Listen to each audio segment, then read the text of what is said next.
में आज जो बड़ी खबरें आपके सामने रखने वाले हैं, सबसे पहले वो जानकारी आपको देते हैं। प्रहार में सबसे पहले बात करेंगे भारत के बड़े कदम की।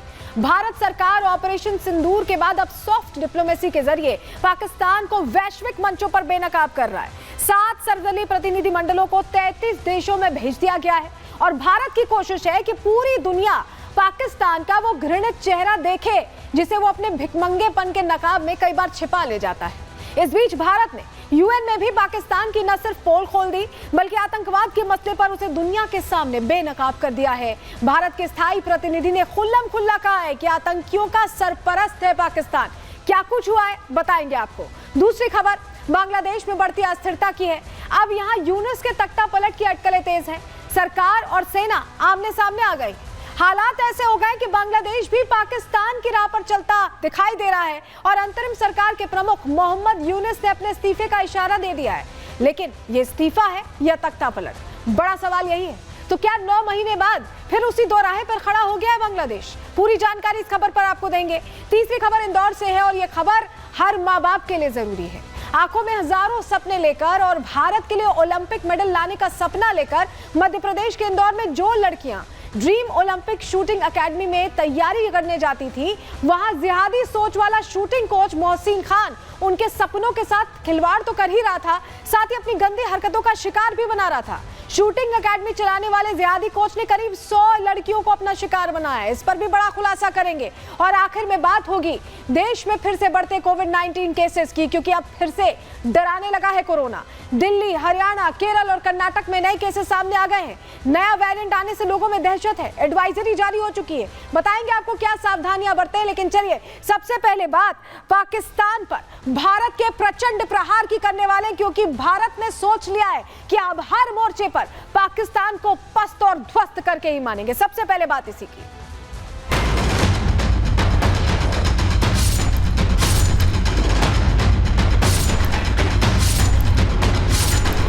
जो कोई ऐसा हमला करने के लिए सोच रहे हैं उनको सोचना पड़ेगा कि वो बहुत महंगा पड़ेगा उनको, और ये हम करके दिखाए हैं। भारत ने करके दिखाया है ऑपरेशन सिंदूर के जरिए। माहौल पूरे दुनिया में पाकिस्तान के खिलाफ होगा और आतंकवादी राष्ट्र बनाने की तरफ जो है वो अग्रसर होगा। दक्षिण एशिया में पाकिस्तान अस्थिरता फैलाता रहा है, इसका जो सच है वो लोगों के सामने, दुनिया के सामने में रखा जाए। अब घर में घुस के मारेंगे, अब बैठ करके तो हम देखेंगे नहीं। ये मैसेज तो बड़ा लाउड एंड क्लियर सरकार ने दे दिया।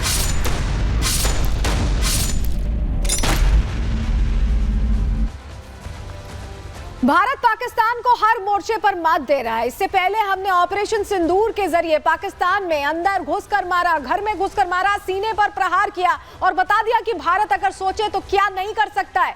और अब तैयारी वैश्विक मंचों पर पाकिस्तान को एक्सपोज करने की, और यही वजह है कि ऑल पार्टी डेलीगेशन पूरी दुनिया में पाकिस्तान का कच्चा चिट्ठा खोल रहा है, सच्चाई बता रहा है, सबूतों के साथ बता रहा है। इस बीच यूएनएससी में जो पाकिस्तान ने कोशिश की थी उसे भी हमने डीरेल कर दिया है और एक तरह से बड़ी तैयारी भारत ने करके बता दिया है कि जो संधि को लेकर रोना चल रहा है ना, पानी को लेकर, वो भी, उसकी भी सुनवाई नहीं होने वाली। चाहे आप किसी देश के सामने जाकर अपना रोना रोते रहे, भारत अपने स्टैंड पर कायम है और कायम रहेगा।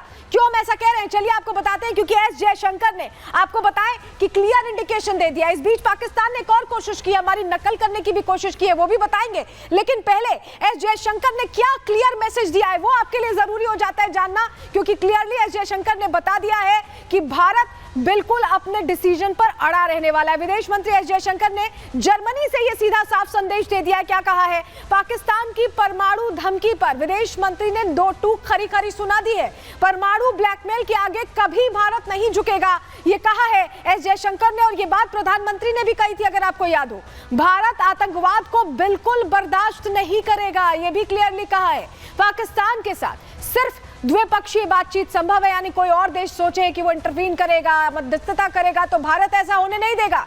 मध्यस्थता पर देखिए कोई कंफ्यूजन नहीं होना चाहिए, ये भारत ने जर्मनी से कह दिया है। तो आप समझिए कि अलग अलग जगहों से हम ये क्लियरली बता रहे हैं, बार बार पाकिस्तान को चेता रहे हैं कि भाई बात करनी है तो सीधी बात करो, हमसे बात करो, किसी तीसरे को लेकर आओगे कोई बात नहीं सुनेंगे हम। एस जयशंकर ने कैसे ये उद्घोष क्लियरली दिया है, पाकिस्तान तक कैसे मैसेजिंग गई है, सुनवा रहे हैं आपको। India has zero tolerance for terrorism. India will never give in to nuclear blackmail. And India will deal with Pakistan purely bilaterally. There should be no confusion in any quarter in that regard. क्योंकि Germany पहुंचे थे S Jaishankar, वहां से उन्होंने उद्घोष दिया। ऐसे में जर्मनी ने भी भारत का साथ दिया। क्या कहा है? आतंकवाद के खिलाफ लड़ाई में भारत के साथ है जर्मनी। जर्मनी के विदेश मंत्री ने जयशंकर से मुलाकात की और मुलाकात के दौरान जर्मनी ने पहलगाम हमले की निंदा की है। आतंकवाद के खिलाफ आत्मरक्षा के अधिकार का समर्थन भी किया है। भारत पाकिस्तान के बीच द्विपक्षीय बातचीत का भी जर्मनी ने समर्थन किया है और कहा है कि दोनों देशों को आपसी बातचीत से ही इस मसले को सुलझाना चाहिए। जर्मनी ये क्लियर कह रहा है और भारत का एक तरह से रुख लेता दिखाई दे रहा है। सुनिए क्या कहा है वहां के विदेश मंत्री ने। Germany will support any fight against terrorism. I've just highlighted that. This is our position, and terrorism must never have a place in the world, nowhere. And this is why we will support everyone who fights and has to fight terrorism. And we very much appreciate that a ceasefire has been reached, and we hope that there will be a solution. देखिए, सिंधु जल संधि पर भी एक फर्जी narrative create करने की कोशिश पाकिस्तान की तरफ से की गई थी, जिसको लेकर भारत ने कड़ा रुख अपनाया। एक तरह से यूएनएससी में क्लास लगा दी। हुआ क्या जान लीजिए। वैश्विक मंच पर भारत को बेनकाब कर दिया, यहां पर पाकिस्तान को बेनकाब कर दिया भारत ने, और भारत ने यूएनएससी में पाकिस्तान की पोल खोली है। आतंकवाद के मसले पर पाकिस्तान को खरी खरी सुनाई है। सिंधु जल संधि पर गलत सूचना को लेकर कड़ी आलोचना की है। सिंधु जल समझौता तोड़ने के लिए भारत ने पाकिस्तान को जिम्मेदार ठहराया है। 3 युद्ध और आतंकवादी हमले करके संधि का उल्लंघन किया गया, भारत ने यह क्लियर कहा और इसी के तहत विरोध भी दर्ज कराया। तो आपको बताएं, एक तरह से यूएनएससी में एक एक मुद्दे पर जहां जहां विक्टिम कार्ड प्ले करने की कोशिश पाकिस्तान की तरफ से की गई, वहां वहां पाकिस्तान को आईना भी दिखाया गया और पूरी दुनिया के सामने पाकिस्तान को एक्सपोज भी किया गया। रिपोर्ट इसी से जुड़ी दिखा रहे हैं आपको।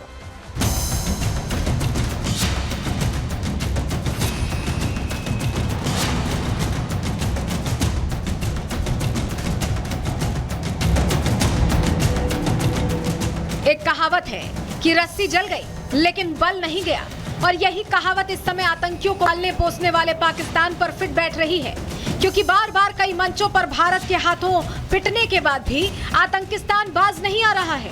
पहलगाम हमले के बाद भारत ने 11 एयरबेस तबाह कर पाकिस्तानी सेना की कमर तोड़ दी, लेकिन उसके बाद भी पाकिस्तान से गीदड़ भपकी का दौर जारी है। इसी बीच भारत ने अब यूएनएससी में भी पाकिस्तान को खरी खरी सुना है। दुनिया भर में भारत के खिलाफ फॉल्स नैरेटिव फैलाने वाले पाकिस्तान को एक्सपोज कर दिया है।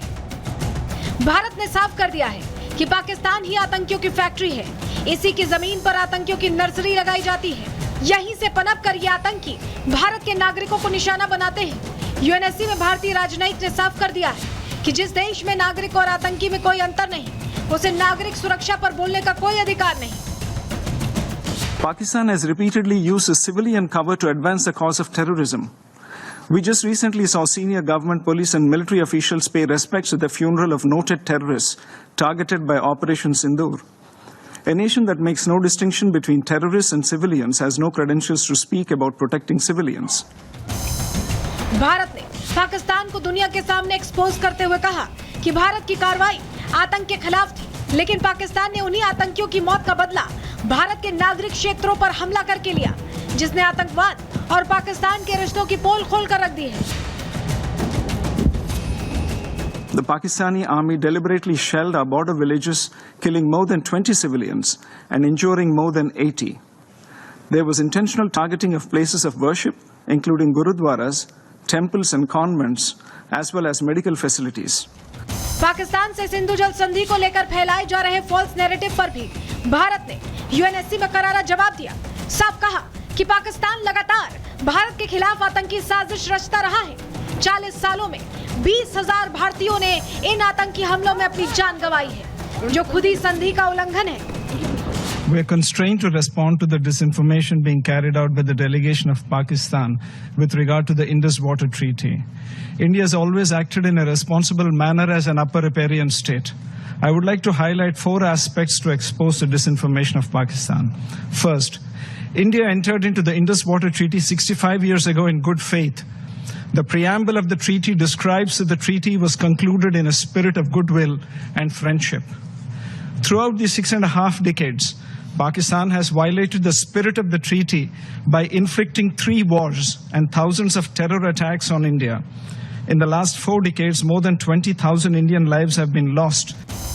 पीएम मोदी पहले ही कह चुके हैं कि खून और पानी साथ साथ नहीं बहेगा। भारत की आतंकवाद के खिलाफ जीरो टॉलरेंस की नीति तो है ही, और अब पाकिस्तान के खिलाफ भारत के रुख ने एकदम साफ कर दिया है कि अगर अब गलती की तो हालात भीख मांगने लायक भी नहीं रहेंगे। Bureau report, Republic Bharat.